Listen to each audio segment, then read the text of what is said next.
Lorsque la même personne ou institution a deux missions dont l'une est en conflit avec l'autre, on dit qu'il existe un conflit d'intérêts dans le chef de cette personne ou de cette institution. Par exemple, mon papa est propriétaire d'une grosse compagnie qui fabrique des voitures et je suis nommé ministre de la mobilité. Ce sont des exemples fictifs, je vous rassure. Alors, j'aime mon papa, mais mon poste de ministre sera probablement parfois en conflit avec le but de papa qui est de vendre plus de voitures. Il est donc probable que si je veux bien faire mon boulot de ministre, je devrais parfois dire non à papa. Est-ce bien réaliste? Alors, dans le domaine de la médecine, comme ailleurs, les conflits d'intérêts peuvent être problématiques. Dès qu'on est médecin, il est probable que le premier patient qu'on rencontre ne soit pas un patient, mais un représentant d'une firme pharmaceutique. Quelqu'un qui vient vous parler au cabinet du dernier médicament à la mode. Bah oui, pour vous mettre au courant quoi.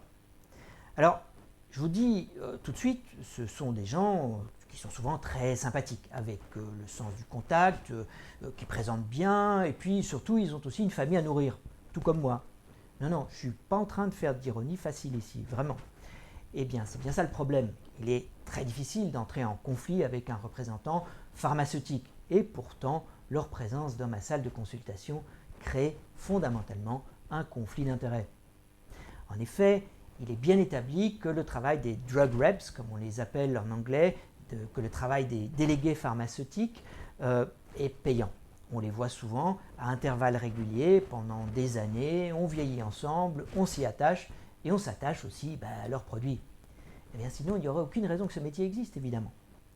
J'ai toujours, d'ailleurs, 20 ans après les faits, une certaine préférence inexplicable pour un certain lait de formule infantile dont je tairai le nom. Et vous savez pourquoi? Eh bien, simplement parce qu'un gentil représentant de la firme de lait, du lait en question m'a un jour invité à un repas gastronomique avec ma famille, a offert des petites chaises au nom de mes enfants et était toujours là pour me dire des choses gentilles. Par contre, le méchant représentant, lui, travaillait pour une autre compagnie, concurrente, bien sûr. Eh bien lui, il était méchant. Enfin, il était surtout indifférent à ma petite condition d'apprenti de l'époque. Alors, ceci dit, franchement, je ne suis pas sûr que le lait du gentil représentant ne soit pas inférieur à celui du méchant. Il travaille sur la tête, il travaille sur le cœur et l'appel est pratiquement irrésistible. Alors, encore une fois, est-ce vraiment dans le meilleur intérêt du patient? Leur produit est-il meilleur? Si le produit est le seul sur le marché, le problème est résolu. Est-ce que les papiers qu'ils nous montrent comme preuve de la supériorité du médicament sont une preuve valable? J'y arrive dans quelques instants, lorsque nous parlerons des conflits d'intérêts dans la production scientifique. Bon, et quand vous avez fini avec le représentant dans votre salle de consultation, c'est l'heure de manger. Et là, hop, rebelote. Qui a organisé le séminaire, enfin payé pour les sandwichs et le dessert? La pub. Oui, c'est intéressant quand même qu'il soit interdit de faire de la pub pour les médicaments ou des laits de formule à la télévision dans les couloirs des hôpitaux, mais qu'il soit absolument normal de s'attaquer directement aux prescripteurs qui, je le rappelle, n'ont reçu pratiquement aucune éducation pour commenter la manipulation dont ils font l'objet. Et puis, d'ailleurs, croyez-moi, il vaut mieux ne pas faire le malin en posant des questions insolentes aux employés du sponsor des sandwichs devant le chef du département.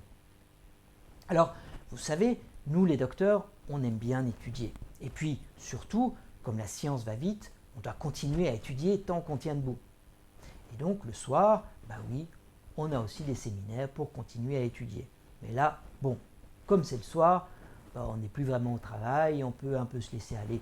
Alors, pourquoi ne pas faire cela autour d'un bon repas, avec un bon vin, dans un restaurant chic, de préférence. Comme ça, on peut bien manger et s'instruire en même temps. Alors, ces réunions sont, il faut le noter, obligatoires pour assurer la connaissance continue de nos compétences, la reconnaissance continue de nos compétences à l'assurance maladie. Alors, je me rappelle d'un de ces repas d'études il y a quelques années à Bruxelles. Et là, on franchit une étape. Alors, je n'ai pas besoin de vous décrire le repas ou le lieu, c'était bien, croyez-moi. Le séminaire concernait l'allergie au lait de vache et était sponsorisé par une firme produisant, bien entendu, du lait hypoallergénique. Vous savez, c'est du lait de vache dont on a cassé les protéines pour les rendre moins allergisantes. Alors, la petite conférence était présentée par une autorité belge dans le domaine, chef de son département, dans l'hôpital universitaire où elle travaillait depuis de nombreuses années. Le mot-clé ici est autorité. C'est ce qu'on appelle en anglais un Key Opinion Leader ou KOL pour faire court.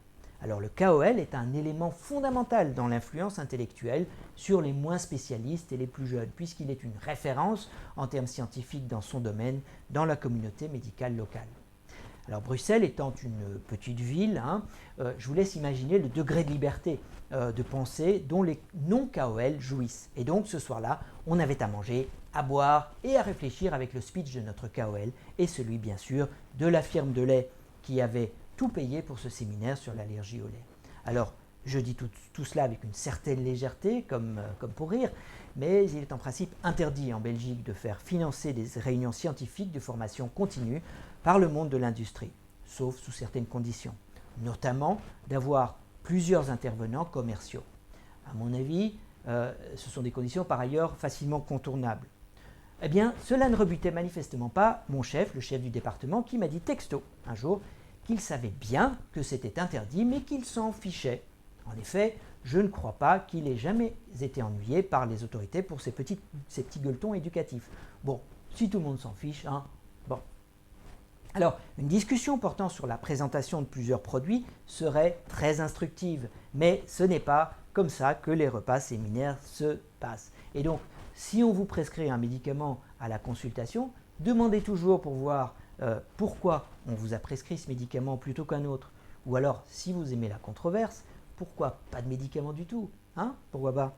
Ah, mais ces patients qui discutent tout le temps quand même, c'est casse-pied,